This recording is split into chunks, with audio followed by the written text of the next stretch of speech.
Mr. David Licauco, abay hindi sinukuan si Miss Barbie Fortesa. Ito po ang laman ng balita ngayon mula sa Abante Tonight. Yan ang pag-uusapan natin. But before that, if you haven't subscribed yet to my YouTube channel, please don't forget to like, share, and subscribe at hit mo na rin ang notification bell for more showbiz updates. Bago tayo of course magpatuloy sa ating updates for today's video, nais ko pong pasalamatan kayo for always watching and trusting this channel. Thank you so much sa inyong laging panonood at palagi ang pagsubaybay sa mga updates po natin. Maraming salamat po. Noong Feb 10, 2026, isang makabuluhang pahayag ang napabalita mula sa isang panayam kay Mr. David Licauco. Ang aktor ay naghayag na hindi niya sinuko, hindi siya sumuko or isinuko ang idea na magkakaroon ng reunion project kasama si Barbie Fortesa. O, 'di ba? Ito 'yung sinasabi ko po sa inyo, wala pong sumuko sa kanila at walang umayaw. Matapos silang dalawang magsama sa mga naunang project bilang kilalang love team na tinatawag na fans ng Barda. Sa patuloy na usapin, muling pagbabalik ng tambalan ni na David Licauco na gusto niyang makatrabaho uli si Barbie at nagpapakita ito ng positibo at bukas na pananaw tungkol sa possibility ng kanilang career comeback together.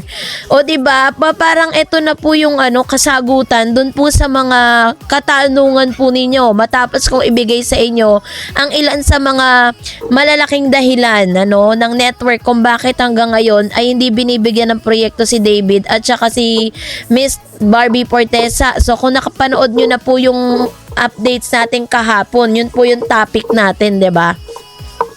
So ano nga bang sinabi ni David Licauco? Nang tanungin si David Licauco sa isang panayam tungkol sa reunion project nilang dalawa ni Barbie Fortesa, sa kanyang sagot ay simple ngunit puno ito ng pag-asa. Sabi niya, gusto ko naman siya makatrabaho talaga. Very confident pong sinabi yan ni David sa kanyang interview doon po sa kanilang yung premiere night po ng kanilang parang bago ilabas ang Never Say Die.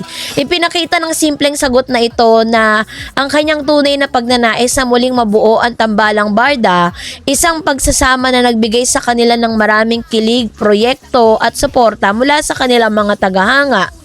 So, hindi tinago ni David ang kabuang intensyon na maging muling konektado kay Barbie kung saan ang kanyang sagot ay nagpakita ng pagpapahalaga sa trabaho at professional connection, pagkilala sa chemistry nila bilang love team at pagbubukas ng pinto sa future collaboration. Ang ganitong pananaw ay nagpapakita ng respeto at professionalism sa pagitan ng dalawang artista na maaaring magpuno ng bagong sigla ang kanilang fanbase at maging sa industriya.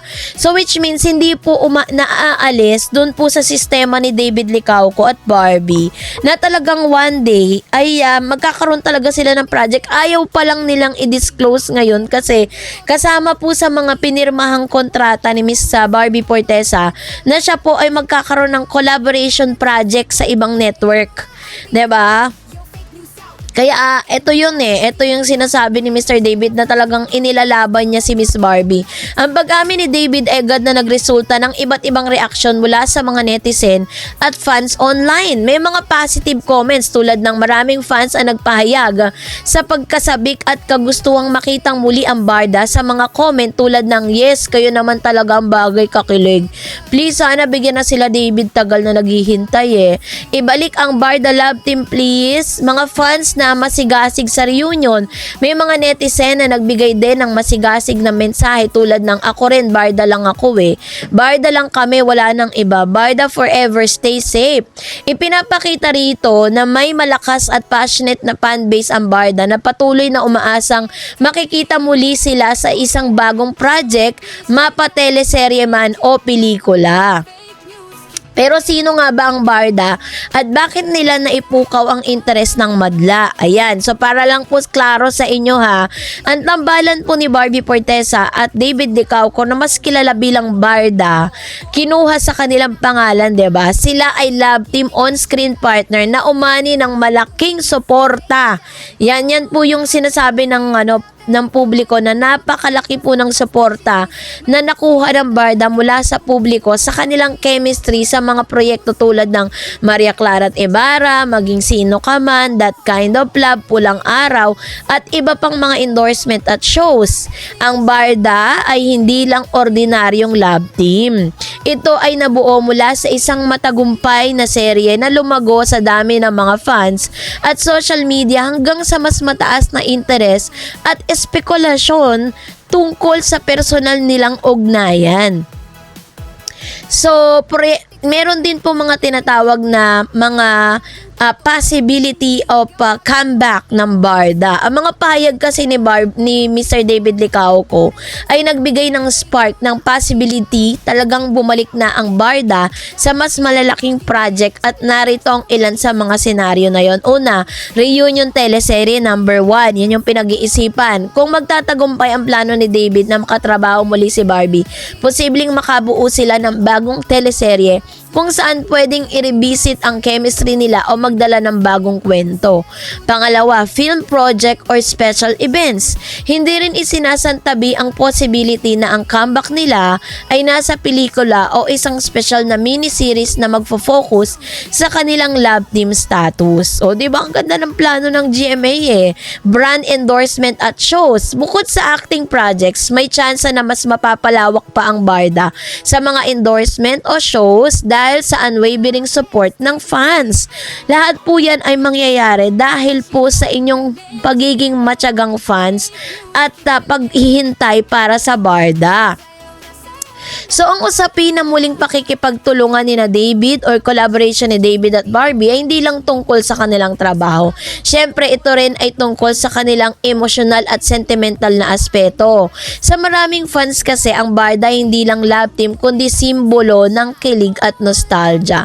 May mga naniniwala na dapat may closure o bagong chapter sa kanilang storya, lalo na sa mga mahilig sa romantic pairing. Sa industriya kasi ng reunion ng Barda ay maaaring magdala ng bagong hype, rating boost at media buzz.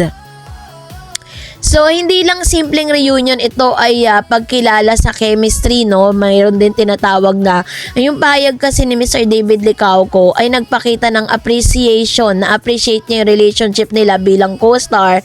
Hindi ito dapat tignan bilang isang chismis lang, kundi isang pagkakataon na predictive sa posibleng proyekto na mas malalim sa narrative. Meron din tinatawag na fan expectation or balancing realism at fantasy. Bagamat maraming fans ang umaasa sa comeback ng Barda, mahalaga rin na tignan natin yung love team sa showbiz construct para sa entertainment at hindi palaging nangangulog ang romantikong relasyon sa totoong buhay. No, meron ding professionalism ang dapat unahin. Una, ang tunay na tagumpay ng anumang reunion ay nakasalalay kung paano maipapakita sa dalawa ang kanilang talento at adaptability sa isang bagong project. Hindi lamang dahil pangalan nila bilang Barda, no? So, dahil dito, yung pahayag na yun ni David Licauco na hindi sinukuan ng ideyang makatrabaho muli si Barbie Fortesa, isang makatawang pansing development sa showbiz news ngayong Feb 2026. Kasi hindi lang ito simpleng interview na nakapost sa social media. Ito ay significant moment para sa Barda fandom at sa Philippine entertainment industry. Ang muling posibilidad ng kanilang pagbabalik ay isang malaking proyekto ay maaaring magbigay ng bagong takbo sa love team trend at magdagdag ng kilig sa mga tanggahanga na matagal nang naghihintay. No, matagal na pong naghihintay ng comeback ng kanilang paboritong tambalan. Ang tanong na ngayon sa maraming fans, kailan at paano ka ibabalik ang Barda sa harap ng viewers at magiging kasing successful ba ito gaya ng dati? Ang sagot ay nasa mga susunod na projects, desisyon ng network at syempre sa suporta ng mga tagahanga. So, yung mga balitang ito po ay isang hint no, na talagang meron talaga silang nilulutong project for Miss Barbie Fortesa and David Licauco. So, this is really a positive news. Kaya naman wag mong kalimutang i-like, i-share at i-follow at of course i-subscribe mo na rin tong channel natin for more Barda Fans updates. And that's it for today. For more videos and updates, please don't forget to like and subscribe, and please don't forget to follow my Facebook page, DarEds TV and DarEds channel. God bless everyone!